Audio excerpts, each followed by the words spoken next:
In this video and the next video, I hope to help you develop intuition about what AI can and cannot do.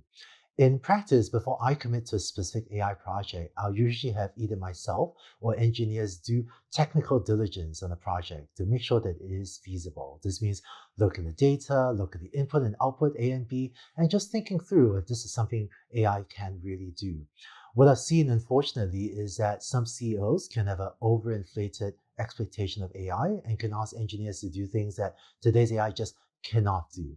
One of the challenges is that the media, as well as the academic literature, tends to only report on positive results or success stories using AI. And we see a string of success stories and no failure stories. People sometimes think AI can do everything. And unfortunately, that's just not true.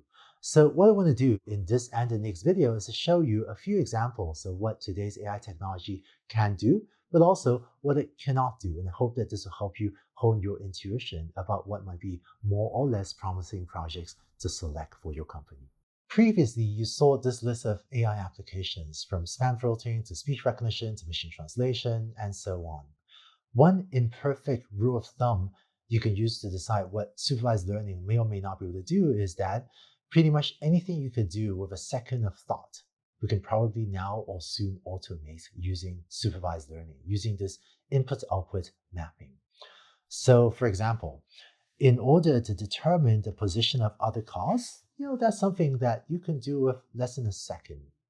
In order to tell if a phone is scratched, you can look at it and you can kind of tell in less than a second. In order to understand, or at least transcribe what was said, it doesn't take that many seconds of thought.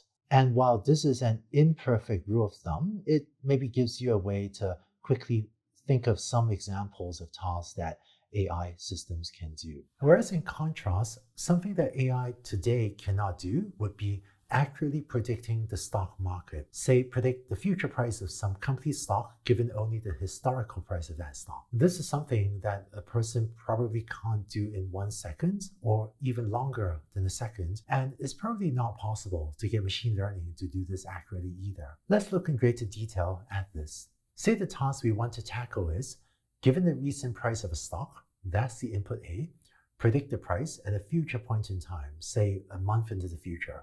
That's the output B. What would happen if you were to apply machine learning to this? Well, a simpler algorithm might try to fit a straight line to the data, but depending on what period of time you fit the data to, you might get a red line like this, or if you fit it to this narrow window, you might get this blue line. So depending on the details of the implementation, this particular algorithm might give wildly varying output values. And the main problem with this application is that the past history of a stock price is just not very predictive of the future stock price, which is why attempts to use machine learning this way haven't been successful. Future stock prices are so random that it's just hard for AI to predict it accurately. By the way, for completeness, I should say that predicting stock price based only on the historical price of the same stock seems to be impossible, but there are stock traders that sometimes find other inputs. For example, if they manage to legally obtain some web traffic or foot traffic data that helps them estimate what the company's sales were, then that, in combination with the historical price data, might make it possible for the algorithm to have some predictive power. However, these other inputs are typically complex or costly to acquire and still can't overcome the intrinsically somewhat random nature of the stock market.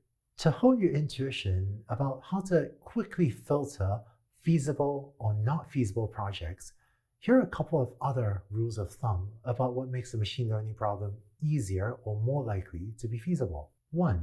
Learning a simple concept is more likely to be feasible. But what does it mean for something to be a simple concept? There's no formal definition of it, but if it is something that takes you less than a second of mental thought, or maybe just a very small number of seconds of mental thought to come up with a conclusion, then that would be suggestive of it being a simple concept. So if you're looking outside the window of a self-driving car to spot the other cars, well, that would seem like a relatively simple concept. Whereas in contrast, trying to come up with clever signals to predict a given company's sales, well, that seems like less of a simple concept.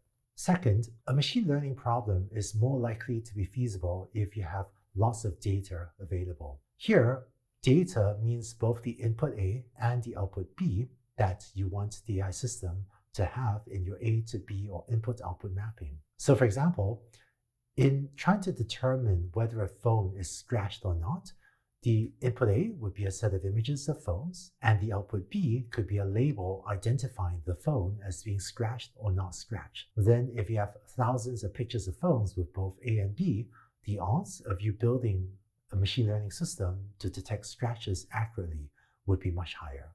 AI is the new electricity and is transforming every industry, but it's also not magic and it can't do everything under the sun. I hope that this video started to help you hone your intuitions about what it can and cannot do and increase the odds of you selecting feasible and valuable projects for maybe your teams to try working on. In order to help you continue developing your intuition, I would like to show you more examples of what AI can and cannot do. Let's go on to the next video.